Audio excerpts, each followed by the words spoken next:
Hi, everybody. My name is Fee Rye. It is a pleasure for me to be here with you today to talk to you about a bit of goal setting, looking at what's gone on for 2023 and also looking forward to 2024.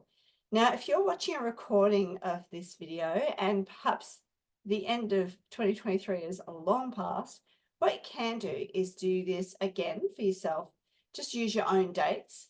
And also maybe you just want to do it month to month. So it could be something that you do to review your January or your February and then looking at what's ahead of you. So I'm going to share a screen now and show you a presentation that I've prepared for you.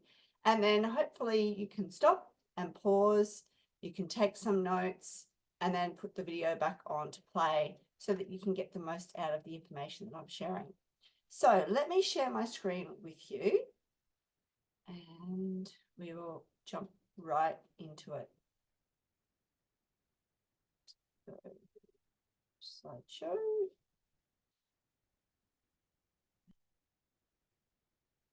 Slide. I'd like to start by doing an acknowledgement of country. So we're honouring and respecting the Indigenous peoples and the custodians of the lands on which we work and live today. And I'm coming to you today from Tarraballang country, Bunda Bunda Tarraballang, which is up near Bundaberg, Bargara in Queensland, Australia.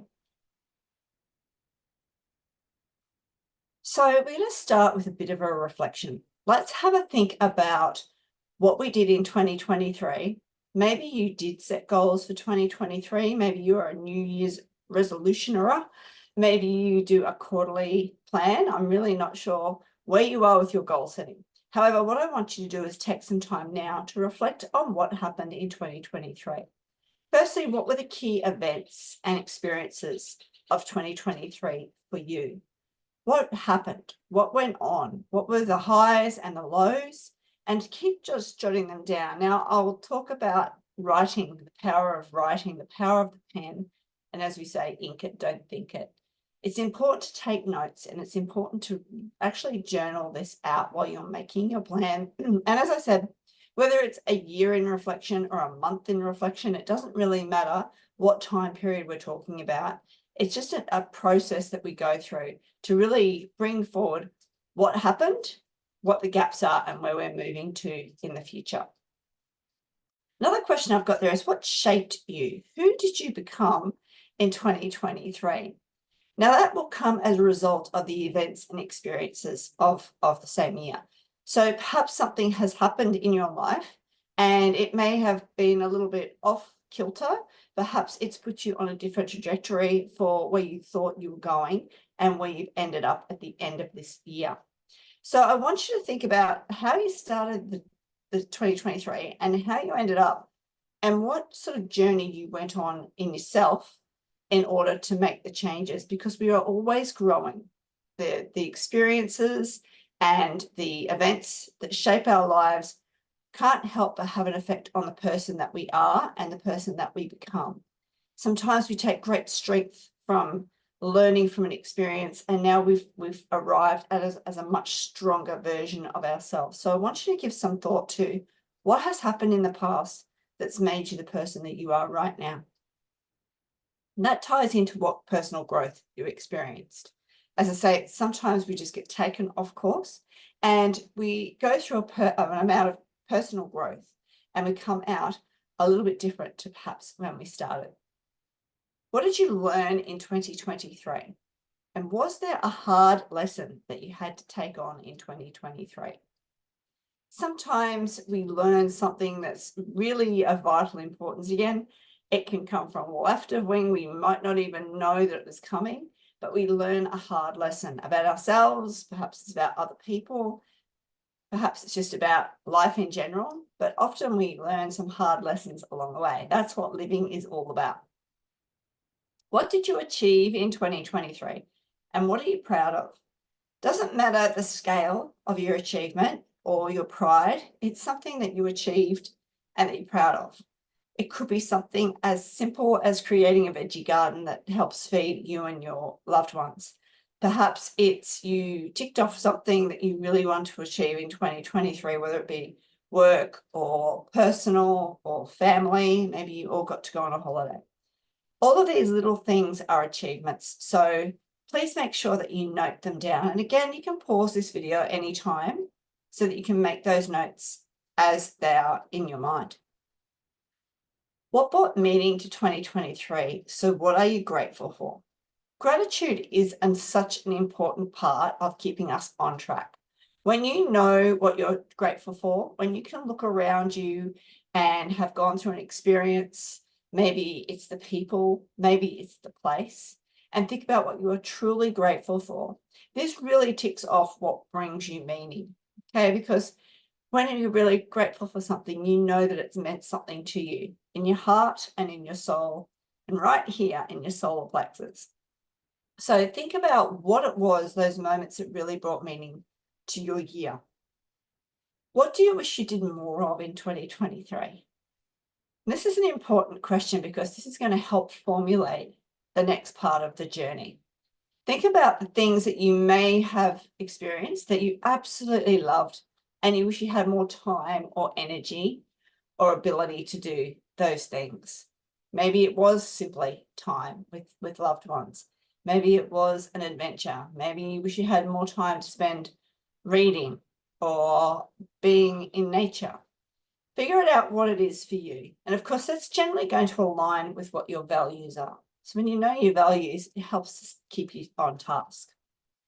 And where did you experience fun and joy in 2023? And often that ties into the question before, what do you wish you had more of? Probably because it brought you joy and fun and laughter and good times. So this is where we start our reflection. And as I said, whether it's 2023 or whether it's the previous month or the previous quarter, it doesn't really matter on the timeline.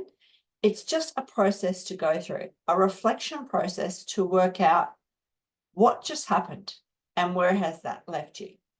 I'm going to come back to gratitude. And I love doing a bit of a gratitude rant. It's part of my daily practice is to pop in and write as many things as I am grateful for. And I often do it at night before I go to bed, all the things that I'm grateful for that occurred during that day. I want to talk a little bit about your passions, because when you are really in flow, it's generally when you're working in your passions.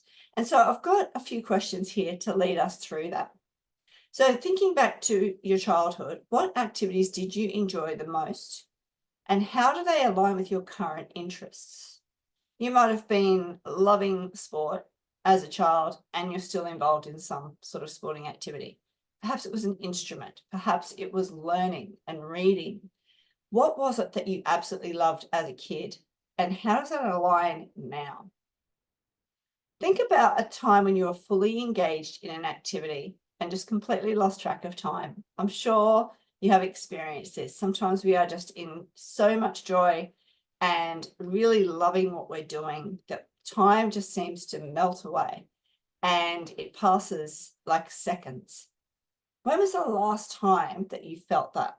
And what was it? Why did it captivate you so much? Because that's a clue as to living in your passion. What are some things that you've always wanted to try, but you just haven't got to yet? Okay, make a list of these because, again, these are potentially some of those things that can bring you joy and your life. And we're going to come back to these lists a bit later. I like this question. If you could be a character in a book or a movie, who would you be and why? What is it about that character in the book or the movie that really appeals to you? What values are they showing? How are they showing up to the world that makes you think, I wish I was more like that? So think about who that could be for you. It might not be a character in a book or a movie. Perhaps it's someone in real life. Perhaps it's a mentor. Perhaps it's someone of significance in your life that you admire and you think, I wish I could just be a little bit more like them.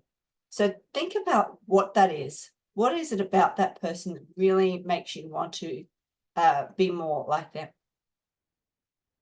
When you are daydreaming, if and when you have the spare time to do so, what are you daydreaming about? Because sometimes those daydreams can really, really tell you a lot about your personal desires. Are you daydreaming of lying on a beach in a hammock? Are you daydreaming of climbing a mountain? Are you daydreaming of me sailing? I'm always sailing if I'm daydreaming. It's me being on a boat. So it's the things that really light you up, the things you wish you could do more of.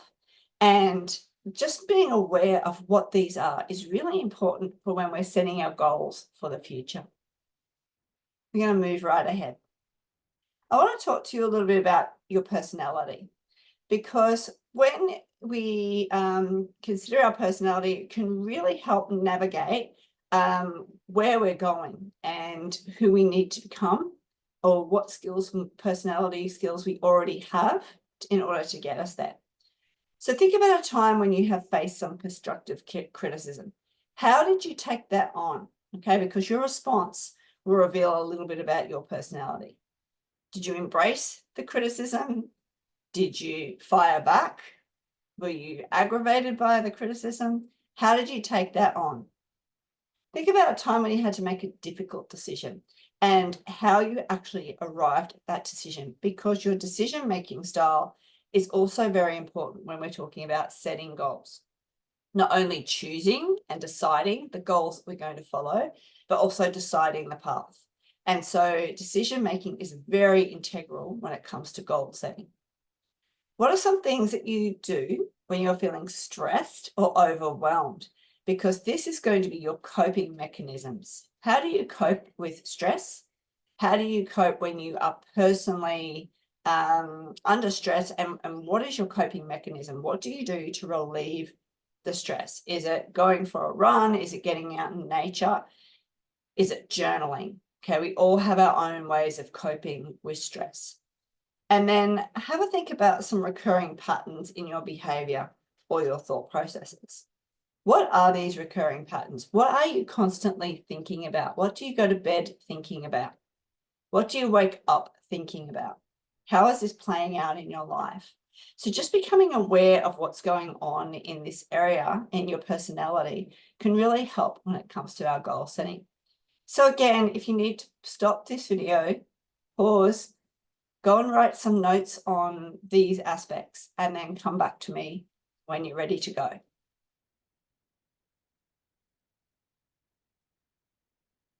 I'm going to start with our goal setting around the big dream. So I am using particular dates. We are at the end of 2023 at this time of this recording. But again, you can put in whatever dates work for you. But a 5-year plan and goal really sets up the life that you want, the things that you want to achieve, the people that you want to surround yourself with. So just for a moment, you can either close your eyes or just journal, whatever's your personal preference. And think about, what is the dream in 5 years' time? So you're waking up on the 1st of January, 2029. What does life look like? What is going to happen and be unfolding around you in 2029? Because that is our 5-year goal. We get through 24, 25, 26, 27, and 28, and arrive at the end of 2028 with things set up ready for our 2029 to begin. Having a 5-year plan then you're able to set this big goal, and then we're going to chunk it down into 3-year goal and then your 1-year goal. So once you have this vision of your 5-year plan, and again, I want you to take the time, pause the video, go and create what life looks like in 5 years' time. How old are you? How old are your family members, children, if you have them? What does life look like? How is life different just on ages? Perhaps your kids are in primary school and in 5 years' time, they're in high school. That's a huge change in lifestyle. So have a really good think of what life will look like in 5 years' time, with or without a plan. And then with a plan, what could life look like around how you're supporting your family? What are you doing for yourself? How are you living? What are you doing when you wake up on a daily basis? How much stress is in your life? Is there an income figure that you want to be at? Whatever the 2029 5-year goal is for you, just write those down. And then in order to get there, we need to start thinking about, what are the steps to get there? So in 3 years' time, 2026, how are you placed? What would need to be achieved by 2026 in a 3-year plan in order for that 5-year plan to come to fruition? Now, one thing I know to be true about writing a 5-year plan is that there will be off ramps and on ramps. And sometimes you've got this plan in mind, but some opportunities come along the way, or some other situations come along the way and actually take you off that particular plan. Any plan needs some flexibility, but I want you to really think about what the end goal is. It might take you on a few detours that you weren't expecting. You might be living somewhere that you weren't expecting, but at the end of the day, what is that 5-year plan?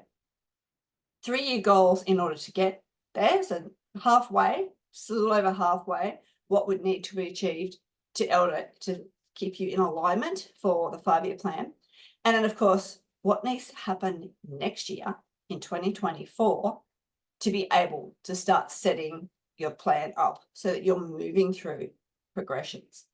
So we're going to really focus now on 2024. Again, if you're watching a recording in 2024 has been and gone, just make this around whatever time frame you're working on at the moment. So here are some insights, some little ideas of where you might want to focus. And of course, this is not an exhaustive list. You might have many more to add, but these are key areas that I like to focus on and I train my clients to focus on when we're talking about making some plans. Family, first and foremost, what do you need to focus on for your family? Whether it's children, siblings, parents, aging parents, whatever that looks like. How does family focus for 2024? What does that look like for you? And again, just write some notes. Relationships external to family. So maybe it's your partner, friendship groups, relationships outside work, relationships inside work. Think about all the different relationships that you have. You might want to make a list and think about what areas do you need to focus on. Perhaps you've got a core group of friends and you're just not catching up often enough.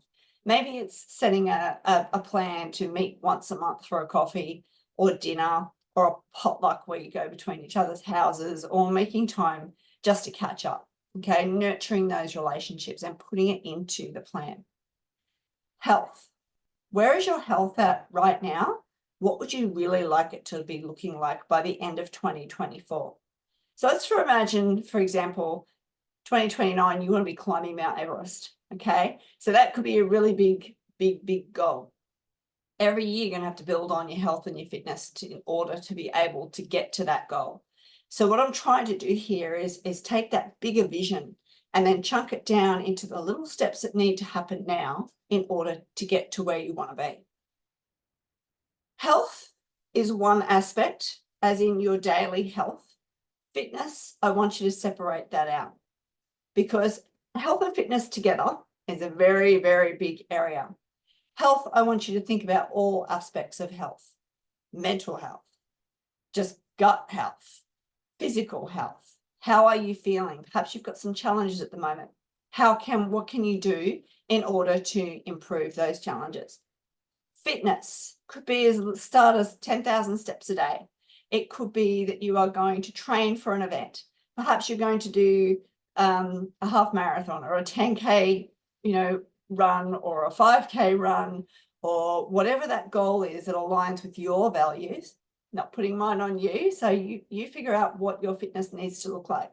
Maybe it's just keeping up with kids, because sometimes you need to be pretty fit to do that as well. Self-care. This is really important, and it does tie in with your health and fitness, but I want you to consider it as a separate little bubble. Do you really need to give yourself more time? Maybe that's rest. Maybe that's massage. Maybe that's Tai Chi. Maybe that's really looking after you first and foremost. Fitness might be that you're in a soccer team. Self-care is you're going to look after yourself and rest and have magnesium baths and do all the things that you need to be able to do to fulfill the other areas of your life. Because if we don't fill up our own cup first, we're no good to ourselves, and we're certainly no good to anybody else. So think about what's important to you when it comes to self-care. Career. Where are you at the moment? Where do you want to be in 5 years' time? What needs to happen in 2024 in order to get you to that 5-year goal. So start thinking about your career path if career is an important aspect to you for the coming 5 years. Finances kind of runs alongside of career, but you might actually have a big goal financially. You might want to retire, you might want to buy an investment property, you might want to go on a big holiday. So what's your financial goal for 2024? And tied into that big, audacious 2029 goal. Okay, so I want you to really dream big on that 2029 goal and think about what aspects you need to do for 2024 to get you closer to that mark. Education and learning, totally up to you as to if this is an important part of your value system. What would you like to learn in 2024? What will you need to have learnt to achieve your 2029 goals? And how can you start those steps to learning those along the way? Spirituality, whatever that means for you, whether it is a religion, whether it's a practice of any sort, perhaps it's a gratitude practice daily. Whatever your spirituality connection is, making time for that, how does that factor into 2024 for you? And travel and adventure, throwing that one in because it's one of my highest values. Where can I be going in 2024 in order to get to where I want to be in 2029?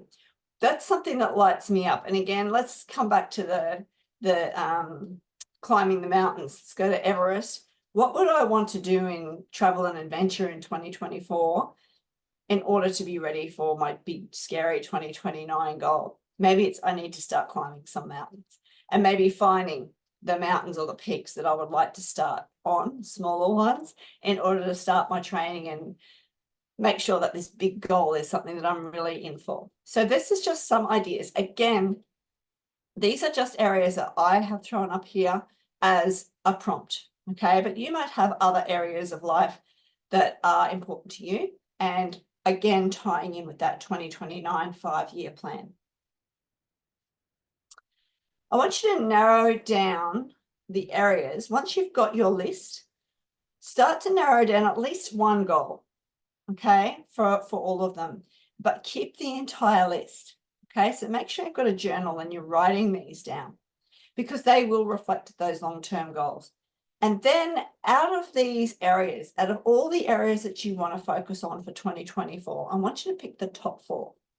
What's the biggest important 4 top key areas that you want to focus on for your goals? It doesn't mean that we're neglecting the others. It just means that there's 4 areas. It could be health. It could be fitness because you want to do something particularly in an event. It could be that you really want to get on top of your finances and do some serious saving in 2024. Figure it out, work out what your top 4 goals are, and that's going to be our really big starting point. So as we clarify those 2024 goals and bringing it down to those top 4, but we've got all of that list, we want to look at creating that dream life, okay? What does this time next year, the end of 2024, where are we? How did you go with your 2024 goals? As in, you get to the end of the year and you're reflecting back. And now, as we've mentioned already, there are challenges along the way, no doubt. So it's often that we need to think about when we reflect back, what took us out of the game, okay? So imagine we were at the end of 2024, and I want you to just think about what that would be like if you actually achieved those goals. How would you be feeling? What does life look like? Because you're closer to that 5-year goal and you've actually ticked off the majority of your 2024 goals. And so take some time to reflect and write some notes on how that would actually make you feel. What you want to be celebrating. And, remember that this document, as you're writing it and journaling it, I want you to keep it as a living document because, as I've said many times, things change. Things will change many times for you. And if things are changing, you just need to be adaptive within your goal. So you might want to get a journal where you've got all of these notes at the beginning of it. Then you've got your 2029 plan, your 2026 plan, and then at the back, 2024, and get really specific. The more specific you can be, the better off you will be at achieving these goals. Because the more information that you put into it, the more you put it out there that this is what you want, then you're in a much better position. So I'm just going to stop sharing my screen. So just excuse me for 2 seconds. Let me just make sure that that's actually stopped sharing. Here we go. Technical difficulties.